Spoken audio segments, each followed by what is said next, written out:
¿Todos sentados? Sí. Bueno, hola, mi nombre, para los que no me conocen, es Maximiliano Crespi.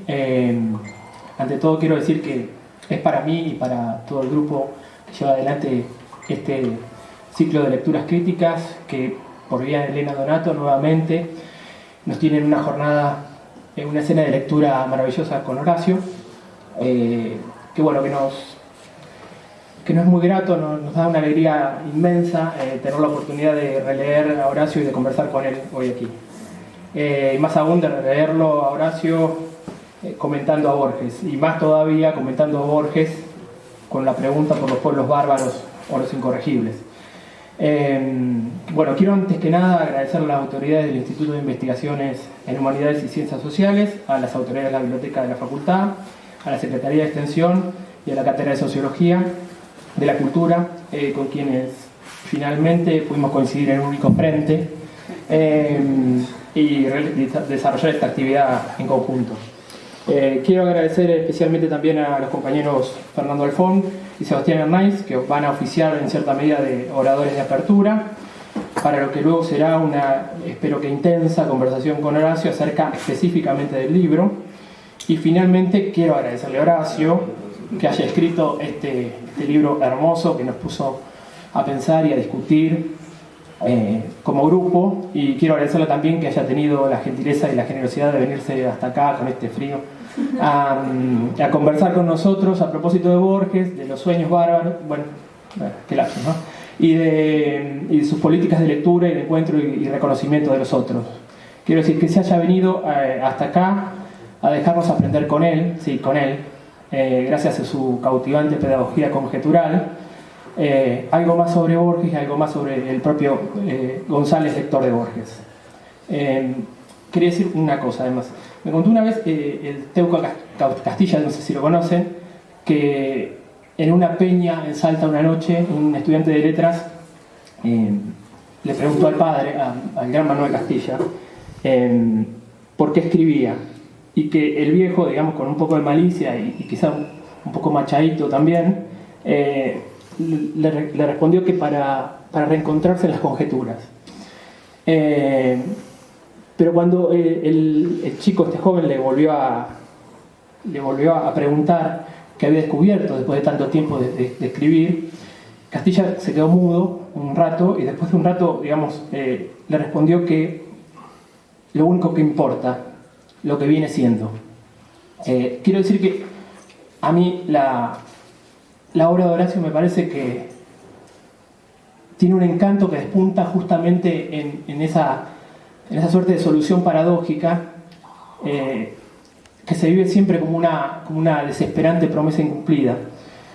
Horacio dice en el epílogo de este libro: comprender es nuestro ejercicio, nuestro problema y nuestra modesta desesperación diaria. Mi abuela decía: todo lo que es carne se sufre. Digo esto corroborando no solo que él, más de una vez en casi todos sus libros, hace emerger la verdad del ensayo dentro de una ficción de conjeturas. Podría dar 1000 ejemplos de eso. Sino sobre todo porque Horacio no ensaya para afirmar o reafirmar una verdad que preexista al ensayo mismo, sino más bien para dar lugar, para descubrirse él mismo en ese instante de peligro que se parece bastante a la incertidumbre, esa incertidumbre que es en sí la verdad de lo que viene siendo, de lo que todavía no emerge, de lo que todavía no ha muerto.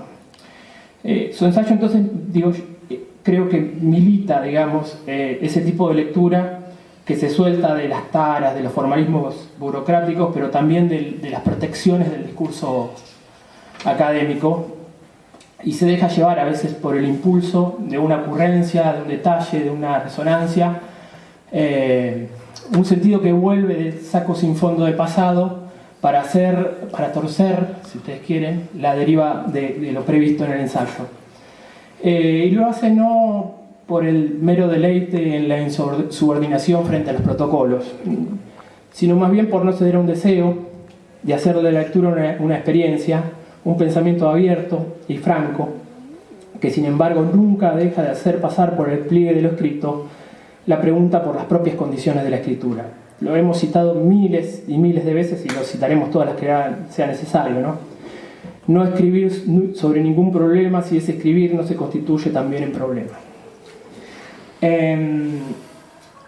Es por eso que a nosotros, a los que estudiamos dentro de este grupo de investigación académica, las relaciones siempre tensas entre políticas institucionales y políticas intelectuales en la crítica literaria argentina, y por ende nos descubrimos bastante seguido incómodos o molestos ante nuestros propios modos de relacionarnos con aquello que presumimos como nuestros objetos de lectura. Este libro nos interpela particularmente. Nos interpela, digo, no solo en los momentos en que Horacio arriesga interpretaciones que, como en todos sus libros anteriores, no dejan de ser osadas por el hecho de estar presentadas con una elegante modestia, sino también y especialmente cuando nos revelan algo del orden de los principios constructivos de la operación de lectura gonzaliana. Sé que esos puntos seguramente van a ir apareciendo en las lecturas que van a presentar Fernando y Sebastián, y también en las que vamos a tener durante la charla.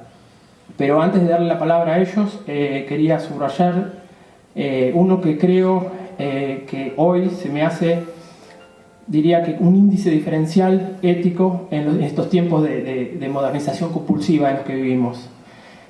A saber, que en el movimiento de esta flexión ensayística de Horacio, la literatura no aparece nunca como una extranjera, ni nunca como una negatividad, alrededor de la cual la crítica sería, si ustedes quieren, una suerte de discurso segundo, subsidiario o parasitario, sino más bien como aparece en David Viñas, aunque seguramente en Horacio de una manera mucho más elaborada. La literatura es, si no inherente, al menos consustancial a la política. No en el sentido de que la refleje o la represente siguiendo sus contorsiones, sino porque en ella suele, digamos que, condensar algo que podríamos llamar una retórica de la época. La literatura, dice Horacio, es un campo de ontologías quebradizas. Tiene razón. Un campo de ontologías quebradizas que, como recuerda la retórica medieval, en la que supo abrevar también Deleuze, contiene sobre todo figuras de la percepción. Por eso, si el ensayo de Horacio vuelve a ella, como vuelve en este Borges, no es para explicarlo o explicar la época a través de ella, sino para reencontrar los énfasis de su propia retórica. Es decir, aquello que, porque viene siendo, aunque todo el tiempo se nos escapa, nos constituye y nos compromete. Gracias.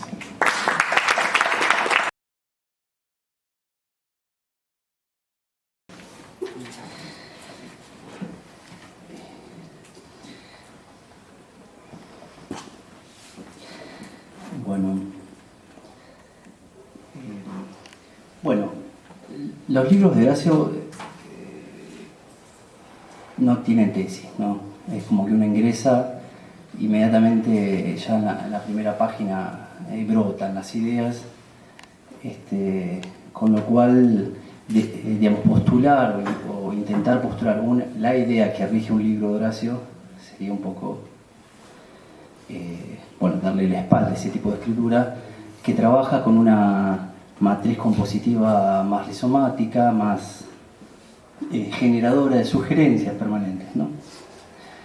Si esas ideas, entonces yo por tanto no voy a intentar decir cuál es la idea del libro. Tengo al menos tres que encontré, que me parece que son como ideas imantadas, ¿sí? Ideas como pequeños alifitos. Son como pequeños puntos a partir de los cuales se congregan otras tantas cosas.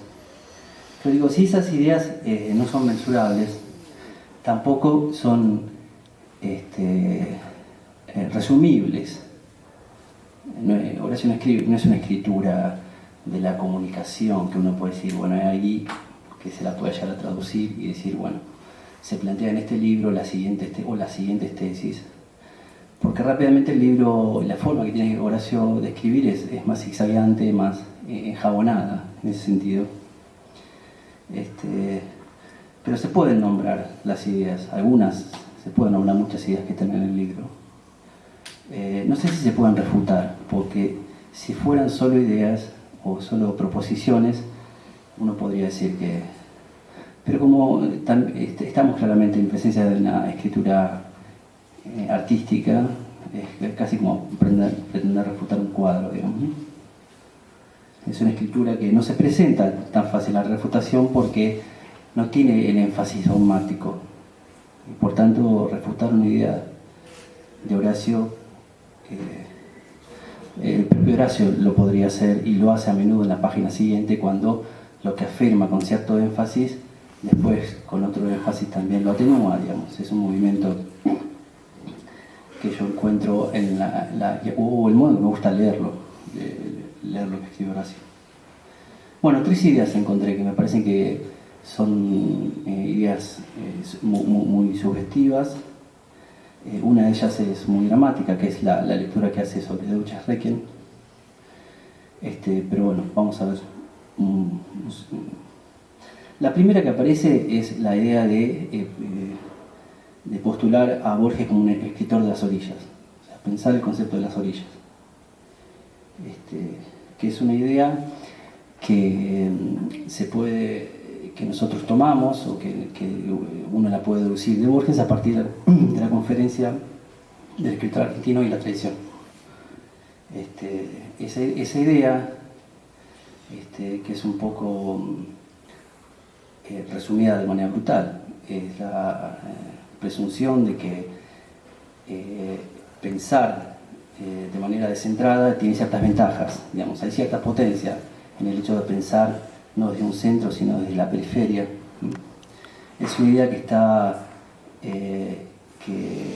que Borges toma a partir de Alfonso Reyes, o la escribe de la manera de Alfonso Reyes, y que también la trabaja Veblen, el sociólogo norteamericano, a partir de pensar que esa posición es un poco la posición judaica en el mundo, digamos, la idea de estar errante. Esa idea de las orillas, que también constituye o que organiza el libro de Sarlo, Borges en las orillas,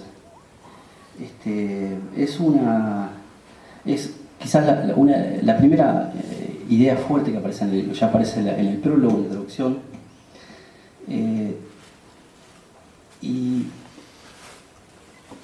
Y si uno puede decir que efectivamente se puede deducir de esa conferencia, y uno puede establecer que está muy ligado Borges a la idea de la conferencia del escritor argentino de la tradición, es decir, suponer que hay pensamiento orillero en Borges, después hay una obra que desconoce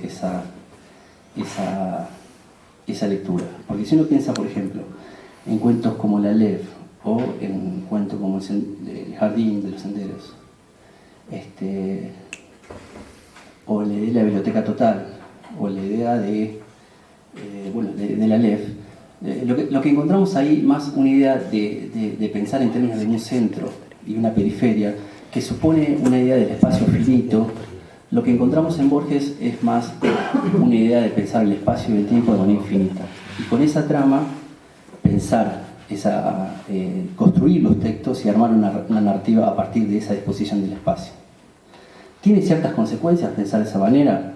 Sí, las consecuencias son muy tangibles y muy graves, podríamos decir, porque si suponemos que el tiempo es finito y que el espacio es finito, y que por tanto tiene unos límites, podemos establecer su centro.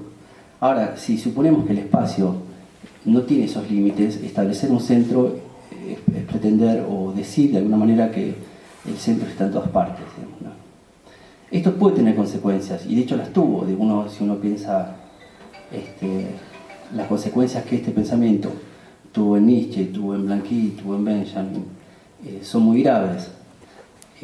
Y se podría pensar una teoría política a partir de estas ficciones. Es un movimiento que Horacio hace también. Y las consecuencias éticas que tiene esto son muy fuertes, porque suponer que estamos, Borges se sintió cómodo de pensarse como rioplatense o argentino, no tanto porque era un lugar óptimo para pensar, porque al fin y al cabo todos los lugares son apropiados para pensar, sino porque Buenos Aires también es una forma de decir es el centro del universo. O sea, en el lugar donde estemos en el centro del universo si partimos de pensar un espacio infinito. Y si partimos de pensar que el tiempo también es así, también decimos que el tiempo más apropiado para pensar es este en el que estamos. No es ni el pasado ni el futuro. Yo quiero pensar que la perspectiva política en Borges, que sé que interesa, sobre todo en el público que viene acá, interesa la perspectiva política en Borges, yo la buscaría en esa forma de pensar el espacio y el tiempo. Si el espacio es infinito, entonces siempre estamos en siempre el momento y el lugar es en el que estamos. Y habría que buscar en todo caso una potencia a partir de ese espacio. Esta es una de las preguntas que me gustaría charlar con Horacio. Digamos, si es que habría que pensar a Borges orillero o a un Borges infinito más que... Ligada a esa idea, a la idea del espacio como infinitud, aparece el juicio que hace Horacio sobre el cuento de Borges, Deutsches Requiem.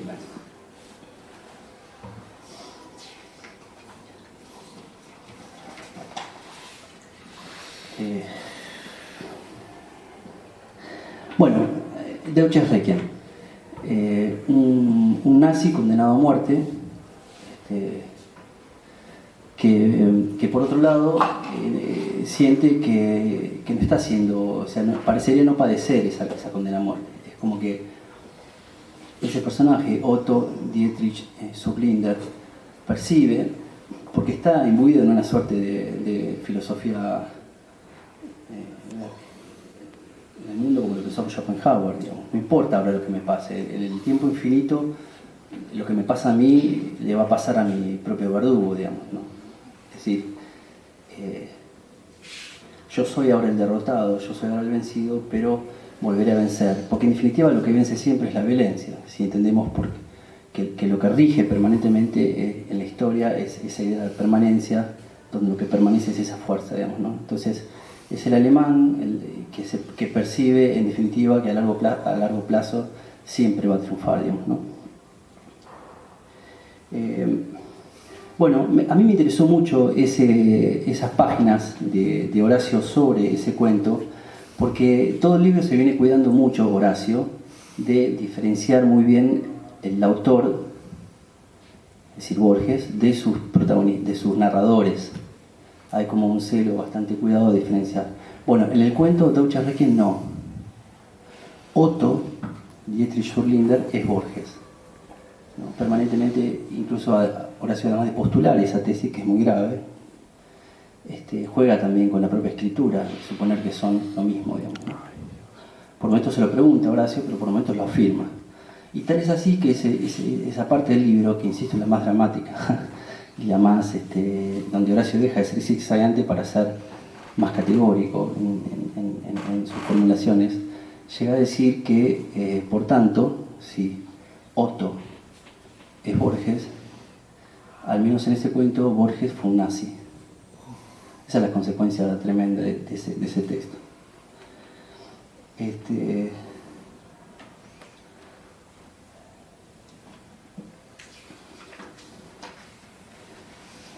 Entonces uno puede advertir rápidamente que hay algo que le incomoda a Horacio de Borges. Hay algo que le incomoda.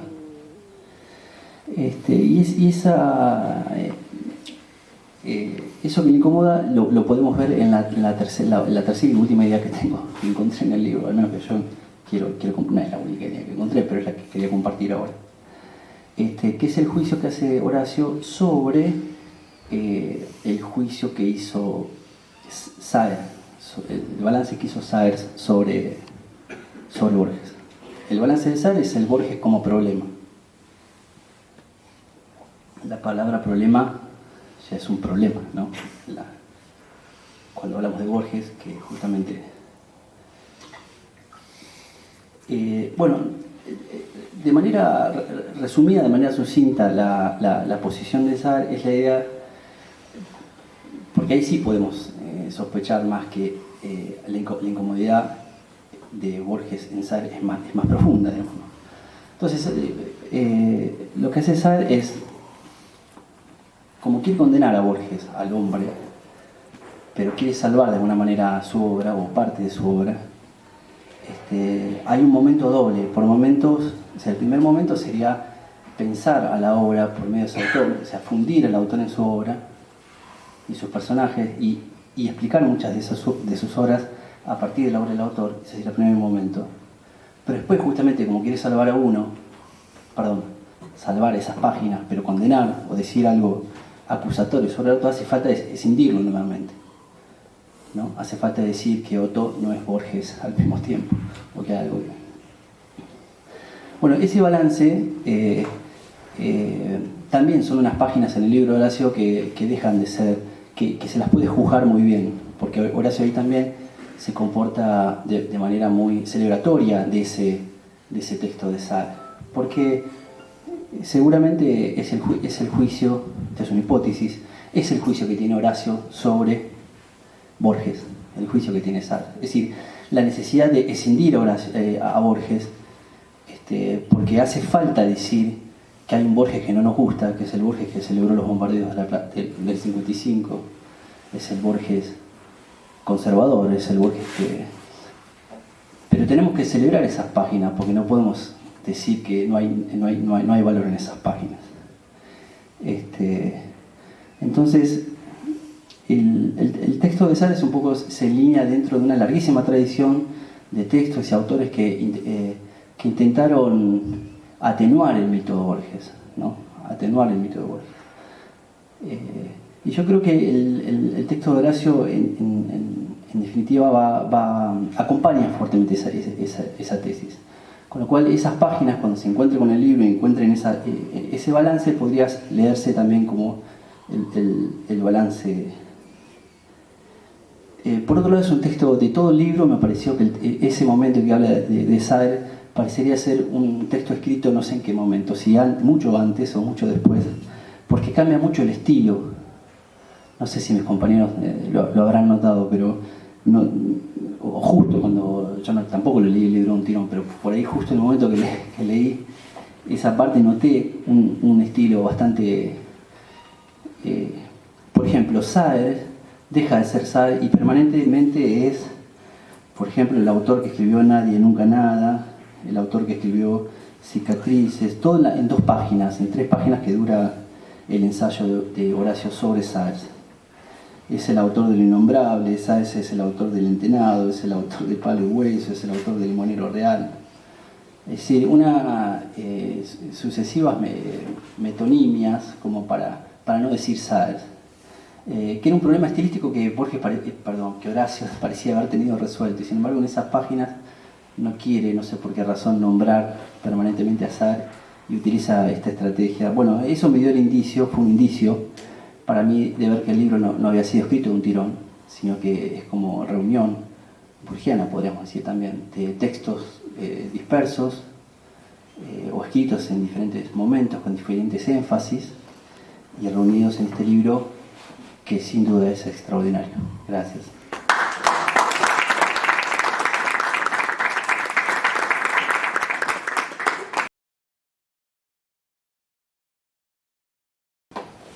Un gusto participar de esta conversación y un gusto, lo comentaba alguna de las personas que estuvieron trabajando en esta muestra, arrancar este evento, por lo menos recorriendo, creo que fue el primer movimiento al que nos invitó a todos, recorrer esta muestra de libros de y sobre Borges, revistas, algunos folletos incluso, y con esta ambientación de máscaras de Borges, ¿no? Caretas de Borges, que parece ser una síntesis casi perfecta del libro que estamos comentando, en un doble sentido. Si vemos la tapa del libro, es efectivamente Borges con una máscara. Es una foto muy curiosa, es una foto de 1983, sacada en la casa de Borges, en una entrevista que le hace un chico que en ese momento tiene 15 años, que lo llama porque tiene que entrevistar a un famoso para la escuela, y lo llama Borges, que en ese momento había pasado tal vez ya su momento más televisivo, pero era tapa de revistas en los años fines de los 60 y 70 constantemente. Era alguien famoso, lo entrevista a Borges, y Borges tiene en su casa esa máscara que tiene un origen particularmente curioso, porque el año anterior, mientras la entrevista es del 84, la máscara es del 83, de Halloween de 1983. Borges está dando unas conferencias en Estados Unidos, aparentemente lo invitan a una fiesta de Halloween. Borges, por esa cortesía que tanto manejaba, no puede no aceptar la invitación, aunque aparentemente no era su plan ir disfrazado. Pero se entera al llegar que el peronismo ha perdido las elecciones en la Argentina y en vocación de festejo se pone una máscara que le acercan, si se aprecia el detalle es la máscara de un lobo, y pronuncia una cita histórica que es: el hombre es el lobo del hombre, ¿no? Con lo cual la idea de la cita, que tal vez es una de las formas que atraviesa todo el libro de Horacio, pensada en las formas mucho más creativas que el mero entrecomillado, digamos, creo que también aparece representado, ¿no?, con este diálogo constante que es entre las distintas formas de la crítica y la escritura de Borges, sintetizado de alguna forma en esta muestra, con lo cual veía acá como uno de los ejes que atravesaban muy el corazón de este libro. Un libro que creo, de hecho, si se permite la reformulación de la cita como forma del pensamiento, siempre vinculado a la escritura, no voy a repetir los greatest hits sobre el ensayo y la escritura que ya han compartido mis compañeros, pero sí creo que hay una tremenda vocación de conversación, un impulso que primero se le adjudica a Borges como valorador de conversación, trayendo desde las primeras páginas escenas de conversación casuales, una famosa de esta figura en el prólogo del otro al mismo, donde una estudiante le dice: ¿no será que tal cuento suyo y tal poema suyo son en realidad la misma idea? Y Borges contesta: tuve que viajar hasta aquí para enterarme de eso, ¿no? Esa pequeña conversación y una extensa conversación que a lo largo de varios días comparten Antonio Carrizo y Borges cuando Borges cumplió 80 años, recopilada luego en Borges el Memorioso.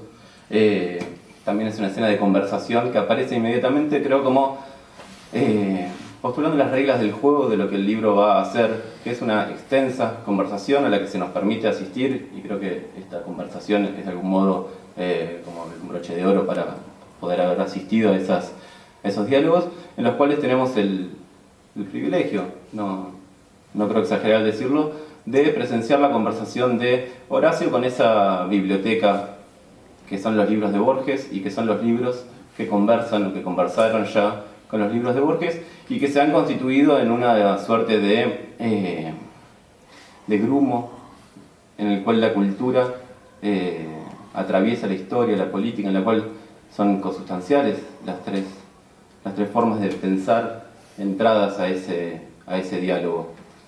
Bueno, yo había traído una serie de citas para empezar la intervención, pero no las voy a leer. La conversación, de hecho, no en vano, creo que si uno tiene que pensar 3 libros que aparecen insistentemente, particularmente uno, pero si hay que pensar 3, el principal yo creo que está siempre latiendo de fondo y debatiendo el puesto con el segundo, van los dos juntos. Uno es el de María Luisa Bastos, de 1960, que recoge la recepción crítica que tuvo la obra de Borges hasta ese entonces, en un tono que resulta un poco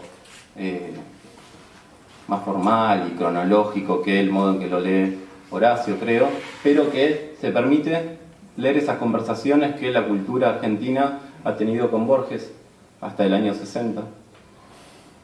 Y el otro libro que es como algo, un fantasma, una distorsión que está constantemente de fondo, con una mirada a veces crítica, con problemas graves que todos tenemos, creo, para saber qué hacer con ese bodoque genial que es el Borges de Bioy, ¿no?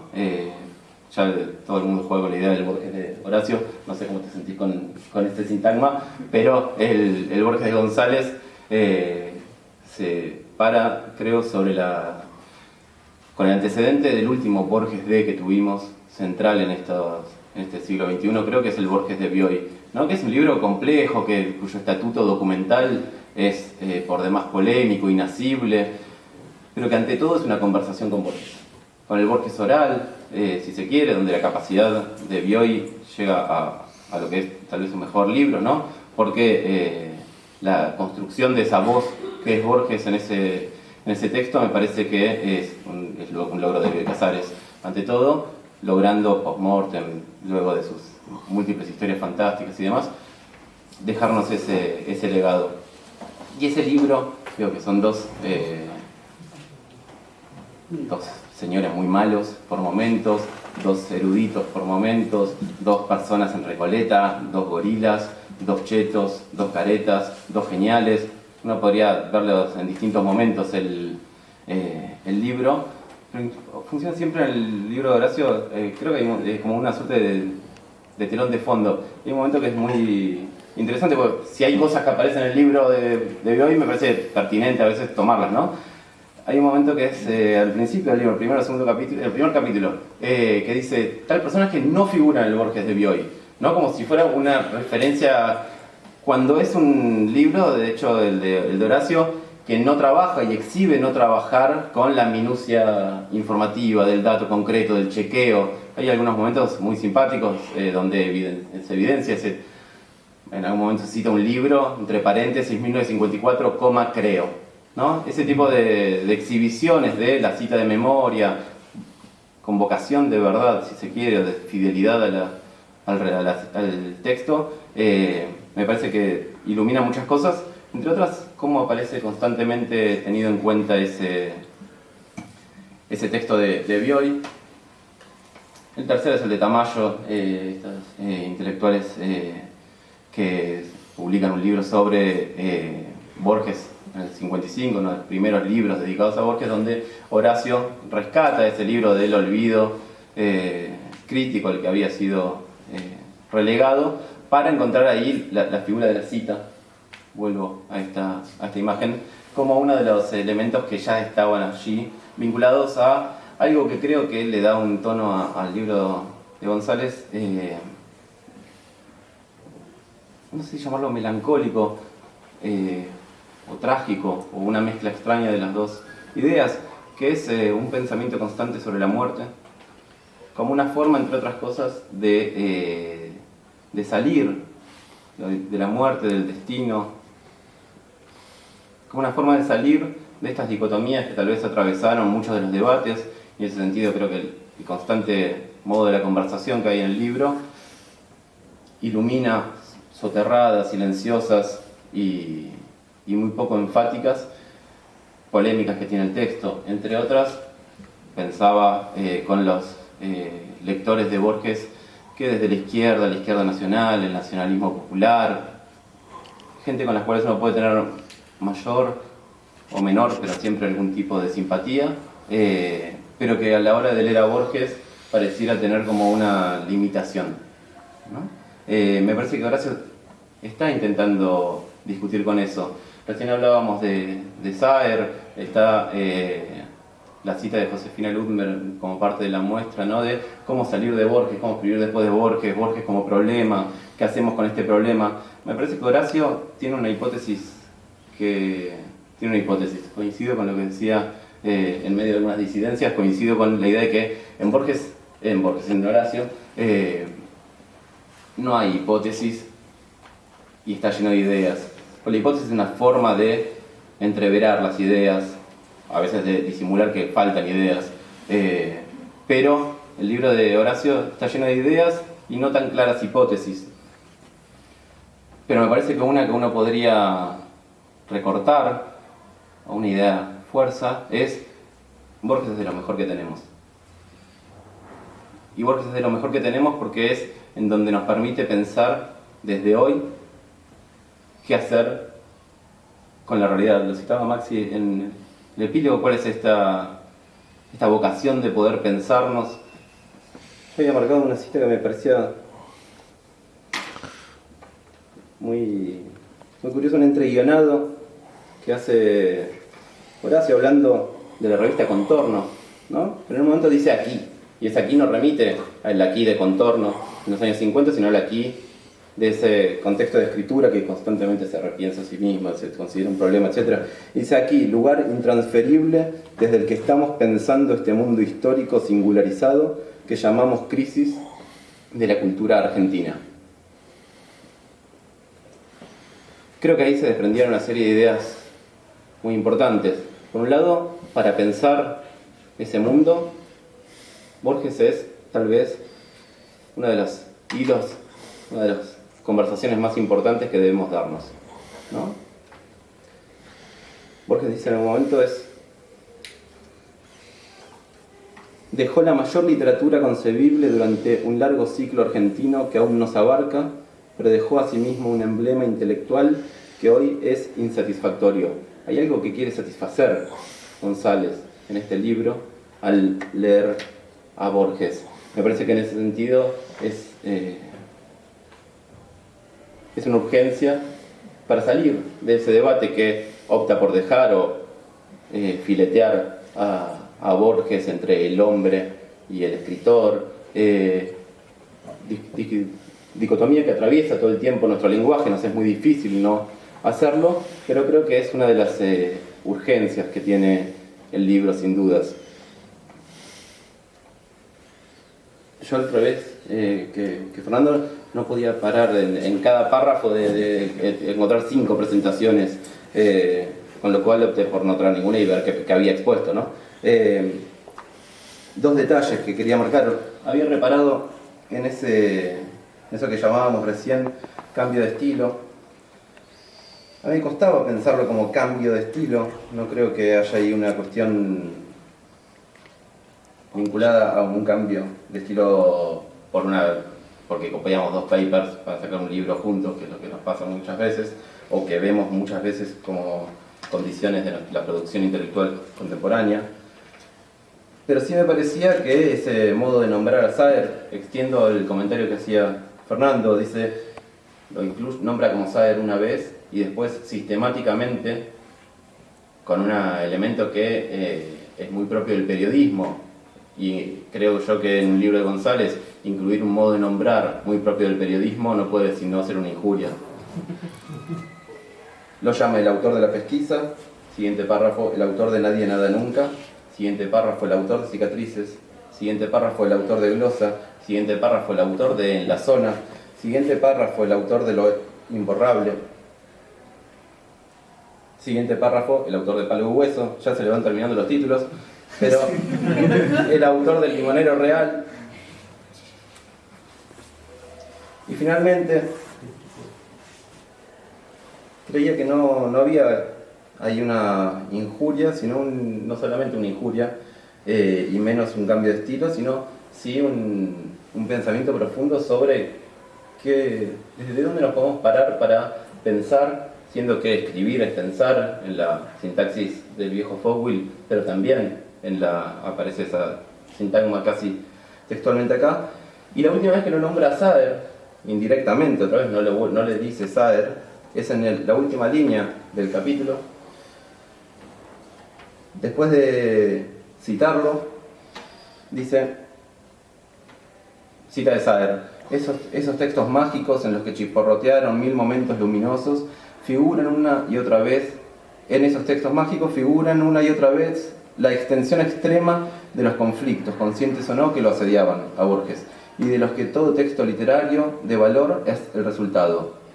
Por eso, dice Saer, si como intelectual Jorge Luis Borges por varias razones genera nuestro escepticismo y aún nuestra reprobación, como artista, por sus logros más altos, merece también nuestro gozoso reconocimiento.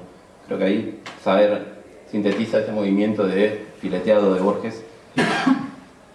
Y González agrega una última línea para comentar un gesto que hace todo el tiempo, el comentario, la evaluación, la lectura, el diálogo con esas citas que trae a la conversación. Dice, se trata de una de las mayores intervenciones sobre Borges, no el autor de ficciones, Borges, de uno de los mayores novelistas del siglo XX. Circunscribiéndolo, si se quiere, a esa falta del nombre propio, y en algo que creo que uno podría, más allá de la valoración generalizada sobre la obra de Saer, podría pensar que es cuál era su lugar como intelectual. La obra de Saer nos sirve, creo, para pensar, pero no sé si ahí uno no podría leer, o yo por lo menos leía en ese modo, de ese estilo, un giro que vuelve sobre esa pregunta, ¿no? Ese aquí que leíamos sobre la urgencia del pensamiento en el presente. Creo que me extendo ya demasiado. Si quieren podemos pasar a una serie de preguntas para... Si ahora quiere decir algo ahora... O... Gracias en cualquier caso.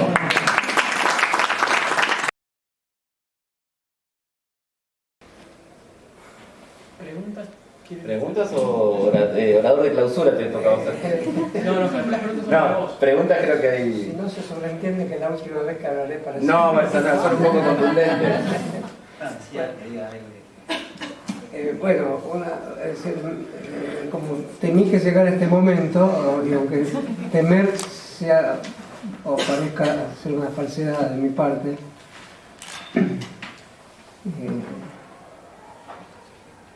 porque bueno, si bien es cierto que siempre hay un temor al hablar,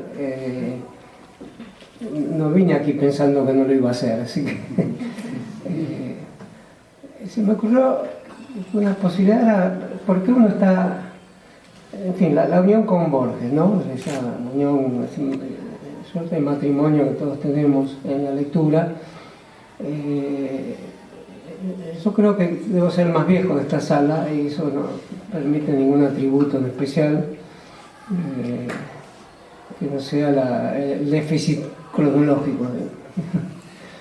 Pero yo interrumpí clases de Borges en los años 60, digamos, que era un personaje extraño para la universidad, para esa universidad. Donde todavía estudiaban los que después serían sus grandes críticos, como Josefina Ludmer, Beatriz Arlo. Me refiero tanto a la calle Viamonte de Buenos Aires como a la posterior calle Independencia, donde en el año 64 se trasladó la Facultad de Filosofía. Y había como una jornada épica del movimiento estudiantil que era interrumpir las clases de Borges. Cualquier clase es interrumpible, lo sabemos bien los profesores, y de alguna manera yo diría que dar clases hoy es investigar cómo se incorpora a una clase en términos generosos y coherentes los que dicen todos los estudiantes con un lenguaje notoriamente diferente al del que predomina en las clases, ¿no? Afirmaciones de carácter enfático sobre la crisis del mundo, el socialismo, el comunismo, las traiciones, la urgencia de tal o cual cosa, o a veces el predicador evangélico que entra a las clases. Bueno, optamos por poner entre paréntesis esas intervenciones de lenguaje que en la historia han sido muchísimo más importantes que el lenguaje culto y erudito que usamos en las clases, que por el momento aún nos beneficiamos con que haya un puñado de alumnos que crean que el nuestro es el más importante. Lo cierto es que sospechábamos todos que Borges era un gran personaje, sin haberlo leído quizás, no me acuerdo si en los años 63, 64 lo había leído, pero lo que se sabía de Borges era mucho. Borges era un personaje ya en esa época muy vinculado a la publicidad, vinculado a programas de televisión, sí, que me parece que era de esa época Borges, y vinculado a un tipo de opinión que él se satisfacía en subrayar a cada paso, como la famosa "la democracia es el abuso de la estadística", y cosas así que parecían propias del duelista que va al lugar donde precisamente bueno, los que nos sentíamos llamados por esa idea, para decirlo con sus palabras, del destino, teníamos que interrumpir esas clases. A mí me tocó una vez hacerlo, me tocó, digo, porque imagino que, aunque los tiempos en ese momento me son oscuros para recordarlos enteramente tal como fueron, quizá esto pase siempre, creo que en el centro había, vos interrumpís a Borges, y la puerta era una puerta corrediza que al abrirse hacía un chirrido extraño, y lo que pasó es que Borges se enfrentó al que interrumpía, que le dijo: vengo a interrumpir esta clase porque han asesinado a los obreros Méndez, Musis y Retamar. Creo que al decir estos nombres creo que estoy ligando una fecha, que es el paro de la CGT de 1964. Y Borges se escucha tembloroso, con los labios, la mandíbula inferior temblorosa, como su forma de desafío, irritación, burla o escarnio al que dice eso, que tan atravesado con las palabras. El profesor titular de antiguas lenguas germánicas y su adjunto era Jaime Res. De modo que vería ahí sin duda, y en esos tres nombres, Musi, Méndez y Retamal, creo que este último menos de la inmigración que los otros dos, pero vería una ofensa muy calificada a lo que podría significar dando clases sobre las runas o los vikingos, las Kenningar. Y además recuerdo los rostros de las señoras que asistían a la clase. No era el alumnado normal de esa época, eran gente que ya habían pasado por la facultad en los 30, en los 40 y volvían con Borges. Eran todas personas tapadas de piel, o sea, no se vestían como los estudiantes de los 60, que como todo estudiante en su vestimenta intenta ofrecer algún rasgo que lo distinga si es de filosofía y letras, mucho más, que lo distinga de la vestimenta burguesa. Y estas señoras se vestían como se vestían las damas de la burguesía argentina, y eran los lectores de Borges. De modo que Borges defendía a sus lectores, a sus alumnos, y salía con una impronta que podría ser aquella que describe en sus cuentos. No quiero exagerar con esta similitud, pero el que la interrumpía optaba por retirarse y cerrando la puerta con el mismo estrépito que era la módica venganza que tenía. Por lo menos la había interrumpido, había hecho de la clase de Borges un conjunto de secuencias entre dos chirridos, ¿no? Por eso tengo ese recuerdo, y en algún lugar escribí en el libro que quizás escribí este libro para seguir pensando sobre esa figura a la que uno asumía en su vida, como uno no lo tuvo como profesor, y de los profesores que uno recuerda de aquella época, yo recuerdo muy pocos, la verdad, muy pocos. Era una época agitada como esta también. Cada época es agitada sin duda, pero no de la misma manera. Entonces, ¿cuándo comienza a leer uno un profesor que considera objeto de la atención de un acto de militancia, digamos, y que va ahí no para interrumpir la clase de un profesor amigo, de un profesor con afinidades, de un profesor que entendería que la muerte de 3 obreros merece interrumpir una clase? ¿Qué es lo que hace merecedor de la interrupción de la clase? ¿Qué es la justificación mayor que podría haber? Por supuesto, un apagón simultáneo de luz, una catástrofe inusitada en algún lugar del mundo. Motivos hay mil, lo demuestra hoy la circunstancia en la que se dan clases en la universidad. Y al mismo tiempo la interrupción se ha regulado, digamos, es breve, siempre tiene la lejana tentación de sustituir al profesor en la intervención. Y el profesor, me parece el verdadero profesor que sabe lo que es esto, siempre tiene que estar atento a que el alumno que interrumpe, aunque sea de una afinidad política que sea reconocible, no diga las palabras fatídicas si es que algún alumno tiene algo para decir. Ese es el momento en que la clase deriva hacia su similar, inevitablemente, que puede ser la asamblea, la misa, la discusión fraterna, la declaración de que el fino tabique que unía una clase a una circunstancia, un flujo de la historia que le pasa al lado, y la clase pone entre paréntesis. La clase es un lugar donde voluntariamente 20, 50 o 100 personas ponen entre paréntesis un conjunto inusitado de cuestiones. En primer lugar, lo que llamaríamos provisoriamente la historia que ocurre a unos metros afuera, desde el pasillo hacia la eternidad, digamos. Eso se pone voluntariamente entre paréntesis. Pero esa voluntad es una voluntad frágil, no es un famoso contrato social duradero, un pacto que uno imagina que tiene encerrado en sí mismo su perdurabilidad. Así que en ese sentido la interrupción tiene algo de disputa del mundo con la clase. Hay algo inevitable, que no es la chica que entra con la estampita, la chica de 5 años entra con una estampita, produce algo que todos pasamos por alto. Eso digo porque me pasó ayer. Yo preferiría decir algo, porque algo que ocurre en la clase tiene que tener la misma importancia que si la clase fuera sobre alguna interesante cuestión que el profesor considera que para sí mismo lo es y por lo tanto debe serlo del mismo modo para los alumnos. Esto puede no ser así, porque en esa misma clase hay 7 o 8 mirando el celular.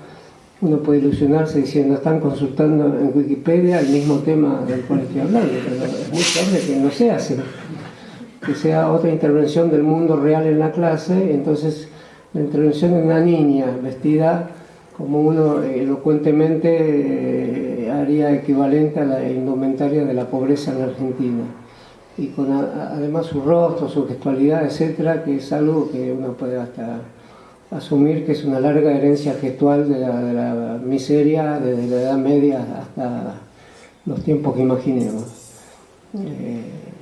Uno lo deja pasar porque evidentemente no está hablando en otro tono, en otra estilística, otra herencia del lenguaje. Y lo que entra es una estampita religiosa en un estilo de sumisión y además el silencio.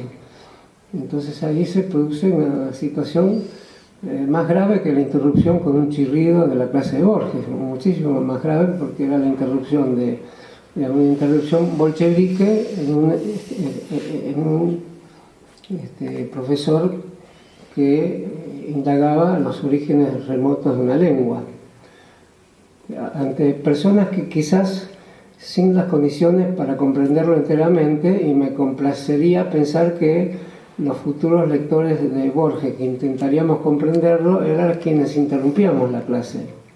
Eso me parece que era una cuestión a ser pensada hasta hoy, me parece, ¿no? Quienes imaginamos ser sus enemigos, pongamos ciertas comillas aquí, los que repudiábamos sus declaraciones públicas, lo que conocíamos de él, más allá de que podíamos imaginar tal o cual peripecia en su escritura.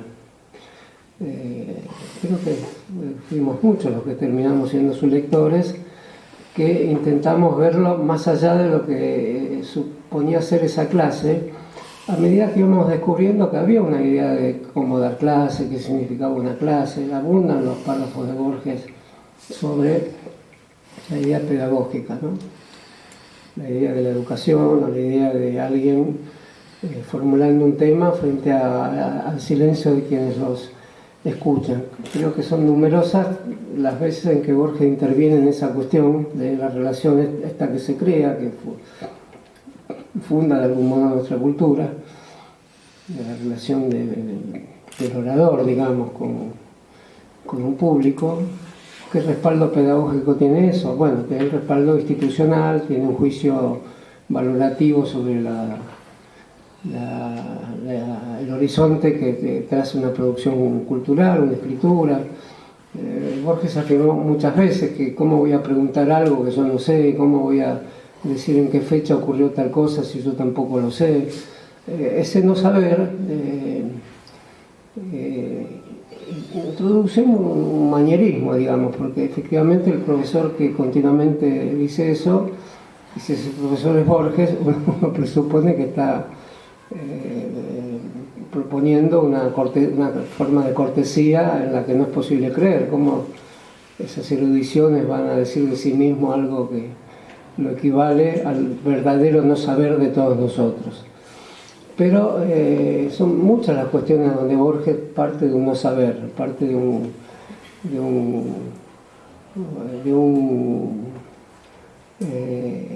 muchas veces tiene la versión contraria, ese no saber. Las cosas ocurrieron así. Estos fueron los hechos. Es decir, hay como un magma, digamos, un océano de desconocimiento que habilita la presuposición. Se escribe desde una presuposición o desde de un momento de ignorancia, ¿no? Ignoro, sí, todo lo que Borges escribe, ya escribir es dejar asentado algo que es lo contrario a la ignorancia, más parecido a las tablas de la ley que a alguien que dice una sola vez que no sabe nada, sabiendo que al decir eso, por lo menos sabe decir eso. El ignoro en Borges es una orientación narrativa, un recurso, una postulación. Cuando él habla de postulación de la realidad, se parte de una ignorancia que de ninguna manera inhibe de decir algo que pasó. Entonces el que se encuentra con lo que pasó descrito bajo la forma inaugural de una ignorancia, se encuentra con la literatura misma, se encuentra con algo escrito en lo que debe entregar una fe, una creencia, y al mismo tiempo se le advierte que el que lo escribe ignora si las cosas fueron así. Todo esto está sostenido en hechos que se llaman así también. Los hechos ocurrieron así. Entonces, desde la ignorancia a una veracidad presupuesta como su compañera ineludible, ignorancia y veracidad son recursos de la actividad de Borges como escritor. Eso trasladado a la pedagogía, porque en realidad mi preocupación por Borges surgió de si estaba bien o mal interrumpir una frase. Parece estúpido decirlo ahora porque nadie piensa que esté mal, ni creo que nadie de los profesores que están acá piensa que es un momento fácil, piensa que es un momento olvidable y tranquilizador si lo olvidamos lo más rápido posible. Sobre todo si cuando alumnos también interrumpimos clases o pedimos permiso al profesor. Ahora veo que todo se reviste de una cierta cortesía. Los partidos políticos más fulminantes son corteses cuando ven un profesor que supone que es portador de supremos vicios conservadores y demás, pero aún así dice permiso, profesor. No conozco ningún profesor que no se dé cuenta de ese artificio, de esa cordialidad, ni ninguno que diga no, de ninguna manera voy a aceptar que se hable de cosas con las que yo no estoy de acuerdo. Hay una convivencia pacífica pero tensa en los cursos, me parece, porque si no podríamos entender una universidad, es el lugar de la libre palabra entendida en este momento, en ese modo, como una lucha de mundos culturales contrapuestos, el modo profesoral y el modo de la agitación política, ¿no? Muchas veces los profesores vienen de una militancia reciente, son jóvenes profesores, pero aún así es necesario que cuiden el momento profesoral. Muchas veces son los que toman exámenes más rigurosos y califican sin obturar con ningún pensamiento libertario el registro de 0 a 10 que tienen las tablas calificatorias de la universidad. Todos esos problemas me parece que no es en vano pensarlos como existentes en el Borges que daba clases, porque dio clases, conferencias y demás. Por ejemplo, la de Hawthorne es una conferencia. No lo parece porque Borges tenía manierismo, mejor dicho, hábitos discursivos que solía repetir, pero cuando percibía la repetición modificaba levemente, de modo que es interesante perseguir todas las modificaciones de un hábito constructivo muy sólido, que sin embargo tiene matices infinitos. Todo esto relacionado con su teoría del tiempo en la emisión del habla, ¿no? Entonces ahí sí me parece que hay un tema del Borges en la universidad que no hace cesar los debates sobre la cuestión del conocimiento, la ignorancia, los insólitos equivalentes entre el poseedor de la erudición y cómo surge, cómo brota del habla espontánea un conocimiento inédito que a lo mejor estuvo encerrado en esa habla espontánea por legados familiares durante siglos y no tuvo ningún tipo de acogimiento en ninguna institución. Entonces todo eso me parece que en Borges entraña posibilidad de ser pensado como un estilo profesional que serviría para replantear de muchos modos la Universidad Argentina, la universidad pública, el modo de enseñanza y la pregunta fundamental y a veces terrorífica, ¿qué significa el saber? ¿Qué significa el saber si no es partir del mundo tan impreciso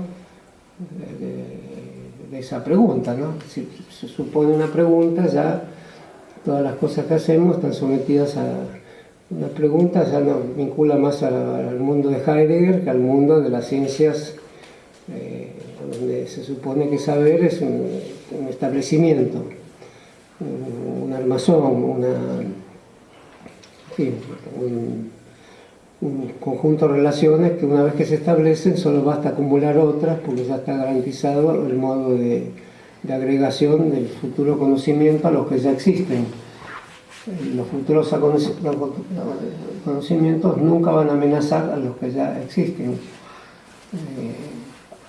A veces aparece algún profesor que dice corte epistemológico, me acuerdo ahora de Kuhn y otros que habrán leído que hay un paradigma que en una época se quiebra. Bueno, Foucault fue el mago que pensó eso, pero su obra no da la impresión que deje la idea de que se acumula con toda tranquilidad hasta que un dios ignoto y oscuro corta la época y ya se acumula de otra manera y quiere recambiar todo.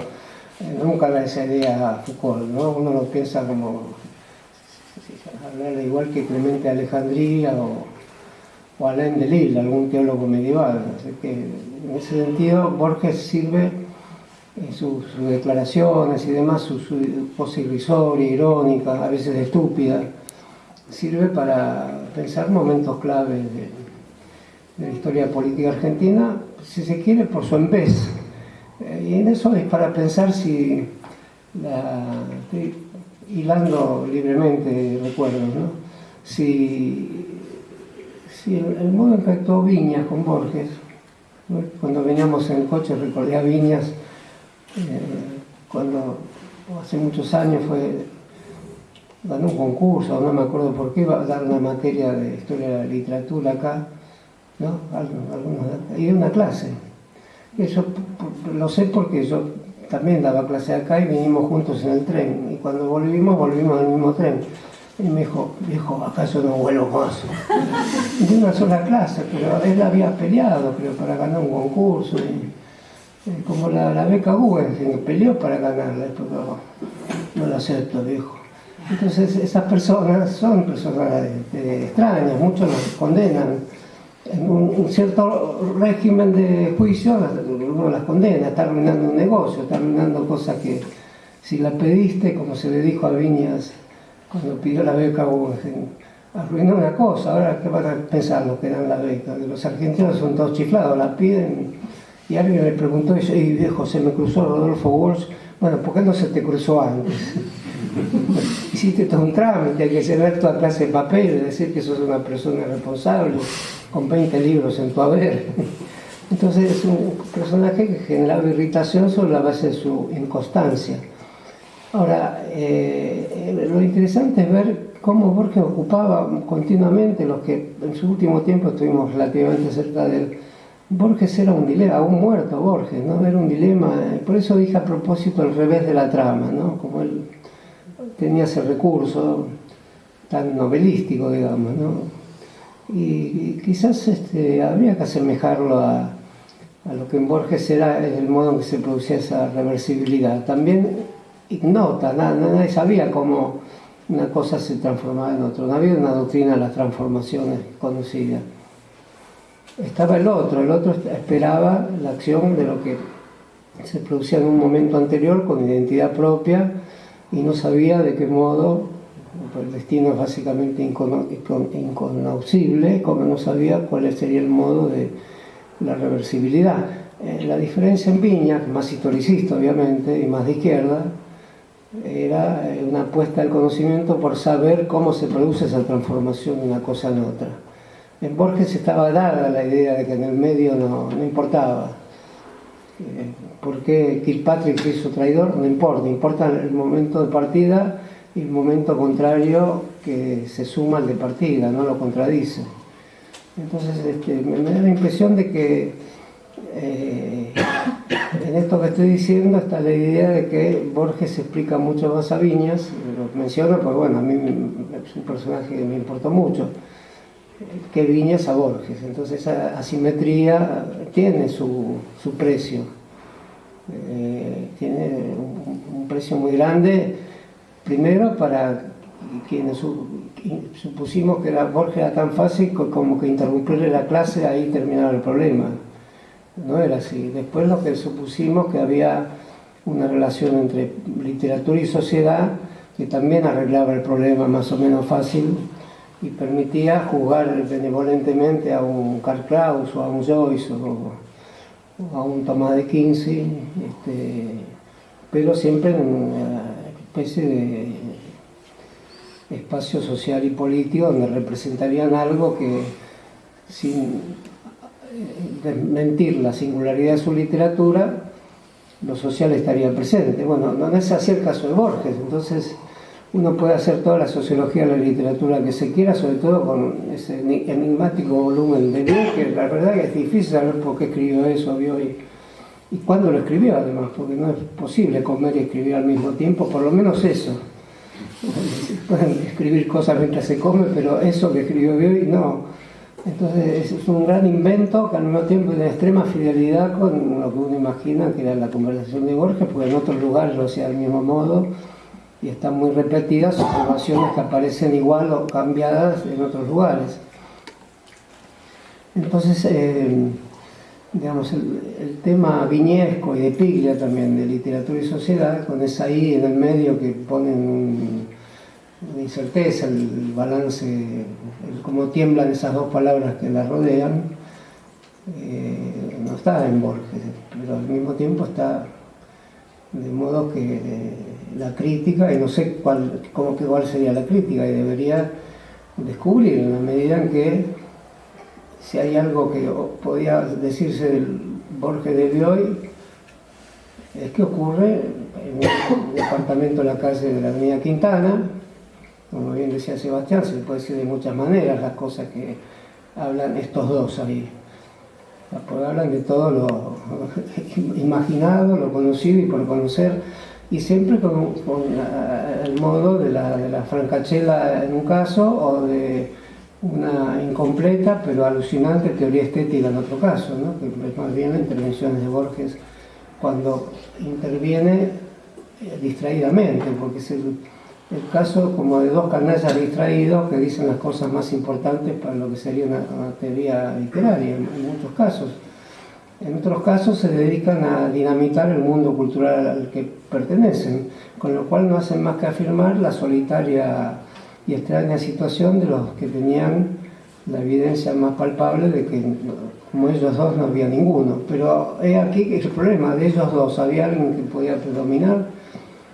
Da la impresión de que el libro llamado Borges de Bioy es un pobre intento de Bioy para poder acompañar en esa supremacía y en un plano equitativo a toda la historia de Borges, porque de lo contrario esa amistad de los dos amigos que escribían juntos a la propaganda de un yogur y los cuentos de Isidro Parodi y tantas cosas más no parecieron un equivalente. Se ve en el prólogo a la invención de Morel, lo elogia tanto, lo compara con Kafka y demás, que uno duda que Borges pensara realmente que Bioy era tan importante como él. Pero existió ese pensamiento, ¿cómo pensaba Borges?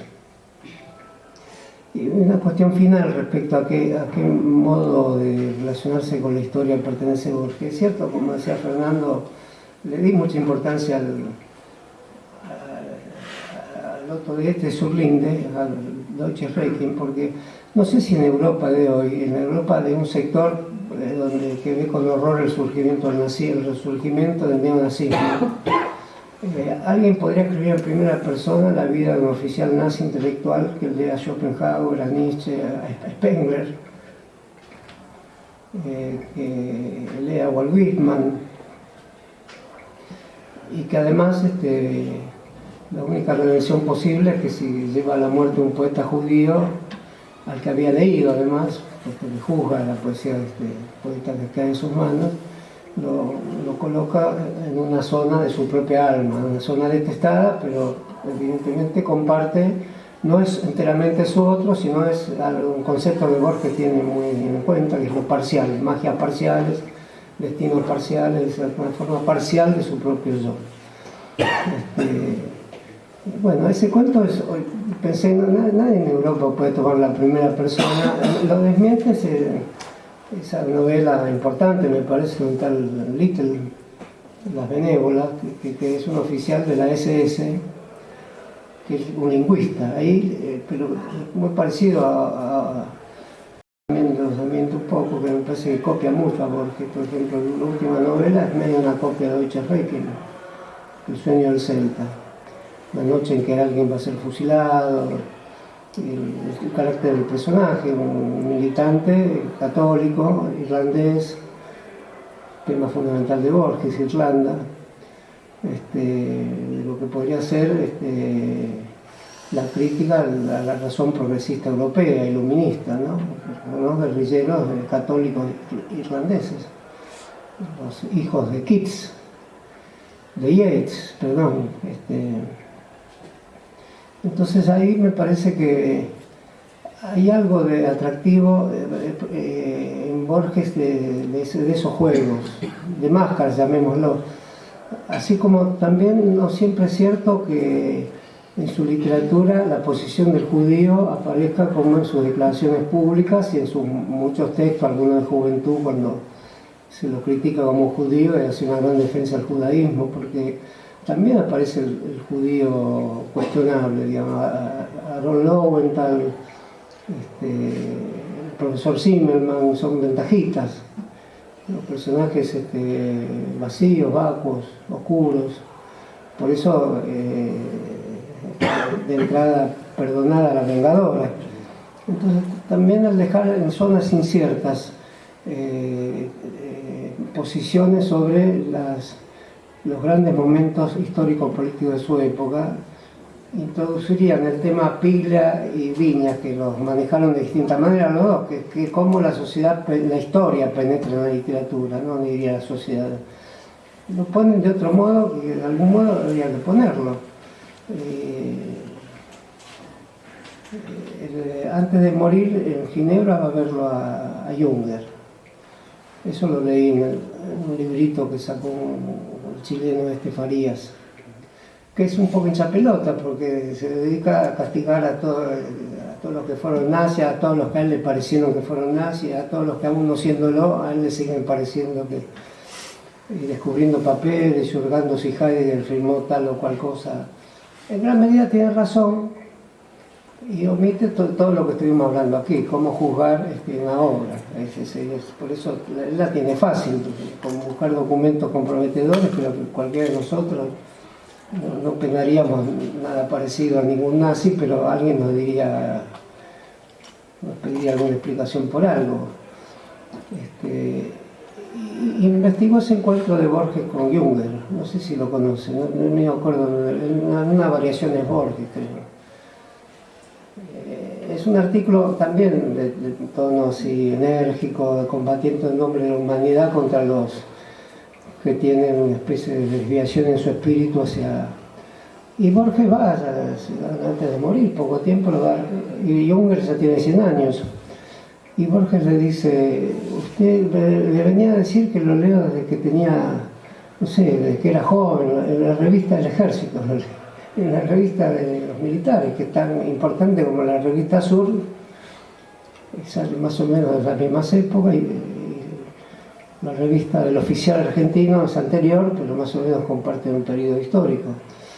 Ahí se publican Lugones y todos los Clausewitz. Y Junger, los grandes trabajos de Junger salieron de ahí, sobre todo el de la movilización total. Y Borges le va a decir, quería hablar con usted porque siempre pensé en lo que usted había escrito en los años 20 en la revista militar argentina. Y eso se sabe porque Junger le muestra el acta a este investigador chileno, Farías, ¿no? Y dice, mire, le voy a mostrar el acta porque me asombró tanto que Borges dijera eso, Borges es el gran personaje universal. Dice que le propuse firmar un acta de lo conversado, y en la conversación está eso. Desde los años 20, desde Tormentas de Acero, que creo que lo estoy leyendo a usted.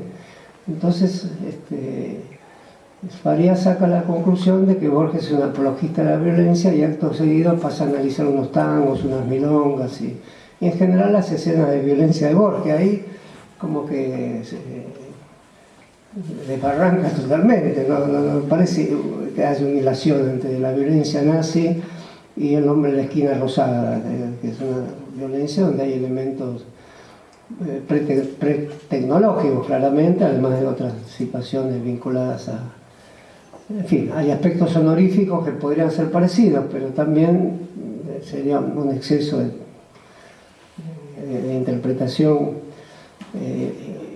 Lo cierto es que al tener Borges esa suprema libertad para tomar los temas y ejercer sus opiniones, y al no tener ninguna cobertura, como se dice, de las obras sociales en relación a los deslizamientos que producía apelando a lo que él llamaba su irresponsabilidad respecto a las declaraciones políticas, entonces se producía ese hiato, ese silencio que hay entre Borges y el lado en que importaba la posición social del escritor y el del intelectual como alguien del cual se podían conjeturar, como dice toda la tesis conjetural de Borges, ¿no? Por lo menos qué opinaba, cómo se comprometía. Pinker no fue un sartreano estrictamente, más bien su influencia de joven es Lukács, me parece a mí. Viña sí lo fue, casi toda la vida, aunque no le gustaba admitirlo. Y Borges fue un absoluto contemporáneo de la fenomenología de Sartre, a la que negó terminantemente sin conocerla muy bien, la llamaba patética. Y hoy quizás nuestra responsabilidad sea poder ver estos mundos tan dispares de un modo que nos sirva para seguir cuestionando todas las cosas que es merecedoras de tal evento, si es que solemos considerarnos así, en condiciones de cuestionar y de hacerlo de una manera adecuada, y para seguir reponiendo los jirones del pasado en un momento tan drástico en cuanto a la ausencia de perspectivas de un país, y demostrar si esto es demostrable, que la literatura, las grandes ficciones y las grandes vidas literarias tienen algo para decir respecto a esto, en cuyo caso seríamos una extraña especie de pedagogos, no sé si mediums, pero que ni nos evitaría interrumpir clases, ni nos evitaría después ser las personas que recogemos los residuos de lo que hicimos y intentamos con eso hacer otra cosa. Bueno, efectivamente, como dice Fernando, tomé cosas que había escrito antes de Borges, no sin rehacerlas, porque lo que dice Fernando es, ¿no?, juntar escritos anteriores. A mí me parece mal eso, y juntarlo en un libro. Lo que no me parece mal es rehacerlo. Hay una ética del rejunte, del cartonero, digamos, que cada uno lo es respecto a sí mismo. Modificarlo aunque sea una frasecita, algo, o sea, tenés razón, pero algo, todo está modificado, para no parecer como que abroché lo que ya tenía hecho. Sería tipo CONICET, había que cumplir en diciembre, el 20 de diciembre, vencía el plazo para entregar algo, empecé a revisar, agarré la abrochadora, no fue así.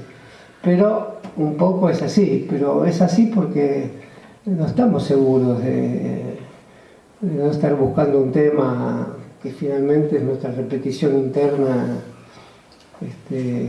Por eso opté por contar ese episodio del chirrido, que aún lo tengo en el oído, ¿no? Esa puerta que chirriaba, que todavía existe ahí en la calle Independencia 3065. El mundo cambia tanto con los celulares y demás, y uno está obligado a recordar cada vez más esos nimios episodios que no son muy diferentes a lo que llamamos la memoria y demás.